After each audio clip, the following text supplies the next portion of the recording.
This is One on One.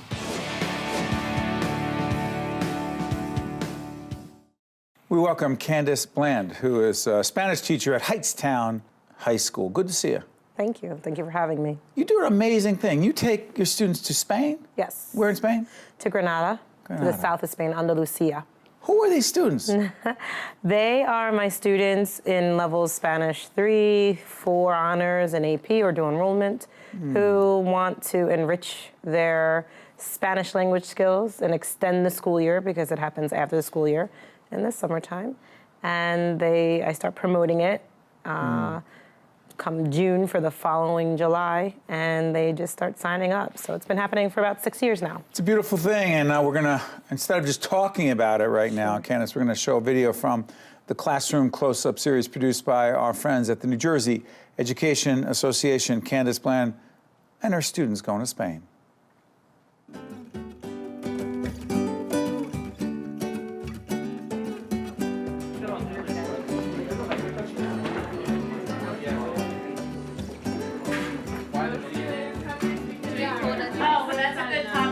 ¿Alguien más puede decirme otra cosa interesante que te pasó en España? My name is Candice Bland. I am a high school Spanish teacher here at Hightstown High School. During my graduate degree at University of Delaware, I won the fellowship to go to the University of Granada as a professor for a year. I really just remained friends with all of my colleagues in the University of Granada. And about 6 years into my teaching career, they started sending me emails like, Candice, why don't you bring some students over? And finally, in the year 2010, I decided to take them up on their offer. When we get to Granada, we pull up, to the plaza. All the families are standing there waiting. So they get off the bus, they have the pictures of the kids. They're like, oh, you're mine, you're mine, you're mine. And they go home, they get showered, they have their first dinner with their family. And then the next morning, it's time to go to the coursework. Entonces, en español, ¿quién quiere decirme la vida con la familia? Sí, la cosa que me gusta más es la sobremesa. Y la sobremesa se trata de una conversación que se tiene después de la cena normalmente. Y se come la cena a las 10 de la noche. Y hasta la medianoche, están discutiendo cosas de todo, de la vida personal, de la política, de la vida contemporánea. Es muy interesante. They were studying enriched classes, immersion classes in the morning, and in the afternoons doing cultural excursions. It really is a life-changing experience, and for me that happened when I was 15 with a similar program. To have the opportunity to do this in high school, I mean, it opens up your eyes to a world that is just so amazing. I mean, traveling really broadens your perspective on life. Matt, what was one of your favorite excursions that you went on?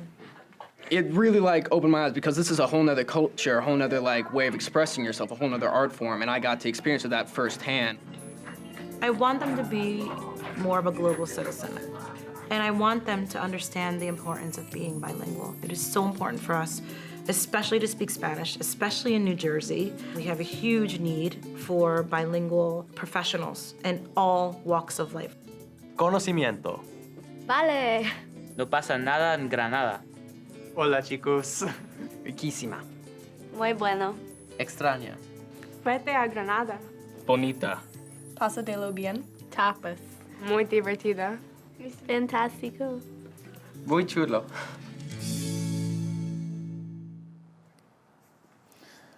Global citizens. What do you mean? I just find that a lot of times I meet students who do not have the impudence to leave New Jersey and don't want to see what's out there beyond their doorsteps. And I feel it's part of me as being an educator to want to make them lifelong learners, as giving them that travel bug. And if they're interested and trust me enough, I'll take them with me anywhere. Because it's a huge trust factor. And they have to want to be with me for 20 days. All of a sudden I go from having one child of my own biologically to having sometimes 35 students I've brought with me.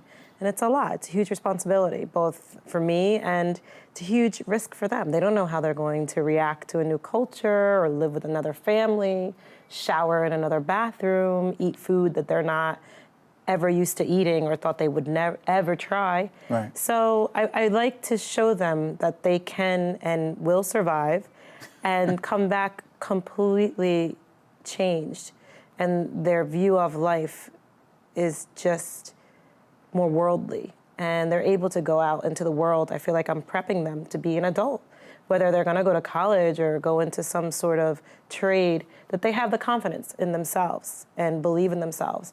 That I traveled. I went on my own. I dealt with my own passport. I dealt with my own finances. I dealt with a language barrier. That's and I second language. survived. I'm sorry for interrupting. Being bilingual, why does it mean so much? Bilingual brains are beautiful brains, and they see double meaning in everything in life. And as that's one of the motivations for a lot of my lessons when I teach. So the idea that I can bring them abroad and show them how amazing and fulfilling it feels to be able to communicate to another person in their language, not just a language they understand. If you talk to a man, there's a quote by Nelson Mandela, if you talk to a man in a language that he understands, it goes to his head. If you talk to a man in a language that they speak, it goes to their heart. And I love that quote, and I like to see that happen with my students right in front of my eyes, not having to force them, like it would be a forced, non-organic situation in my classroom. And to see them use organic language, it's amazing, it's so fulfilling. How much you love what you do? I am enamored by what I do, and it motivates me every day to go to work and show kids that speaking another language is assuming another trait in their personality, because you have to put on a show and know how to assume that character, not just speaking it in a linguistic fashion, but also a social fashion, and knowing the cultural cues. And I loved traveling to Spain. It changed my life. I did a very similar program, and I'm still best of friends with the people I lived with when I was there. And it makes me feel like I accept people more, you know? You're changing young people's lives, Yeah. potentially for the rest of their lives. Candice Bland, who was a Spanish teacher at Hightstown High School. Thank you for joining us. Thank We you so much appreciate for it. having me. Well I done. appreciate it. One-on-One with Steve Adubato has been a production of the Caucus Educational Corporation, celebrating over 25 years of broadcast excellence. Funding for this edition of One-on-One with Steve Adubato has been provided by the New Jersey Education Association, Wells Fargo, Englewood Hospital and Medical Center, Montclair State University, New Jersey Sharing Network, Verizon, and by the North Ward Center. Transportation provided by Airbrook Limousine, serving the metropolitan New York, New Jersey area.